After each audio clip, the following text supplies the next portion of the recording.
امسال ما شعارمون عبارت شد از این: تولید، دانش بنیان، اشتغال آفرین.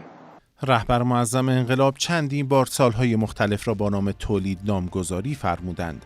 در شعار سالهای 91، 96، 98، 99 و 1400 به طور مستقیم و در برخی از سالها به طور غیر مستقیم نام تولید به میان آمده است. اسمی که عظما انتخاب کرده واقعا ارتقال آوره. تولید و دانش و بنیان و اشتغالش که کشکه، فقط میمونه آورین.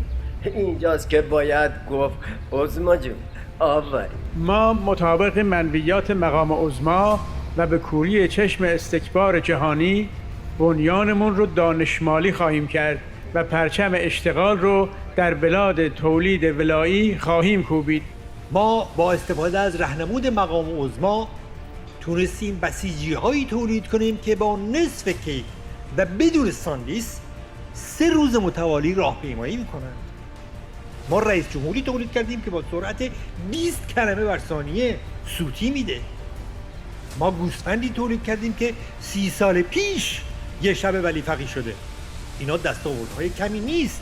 این شعار راهگشای مقام عظما هم مثل انرژی هسته‌ای حق مسلم ماست و راه قدس از کربلا میگذره و آب و برق مجانی و سایر قمقوس‌های ولایی به زودی راهی زباله‌دان خواهد شد و این اوج اقتدار ما رو نشون میده. از یک بسیجی پرسیدم اشتغالت چیست؟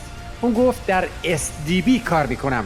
گفتم آفرین، منظورت از SDB شرکت دانش بنیانه؟ گفت نه، منظورم سیرک داغون بزغاله های بسیجیه، SDB. حاج آسپیران قیاس آبادی، خبرگزاری مالش بنیان.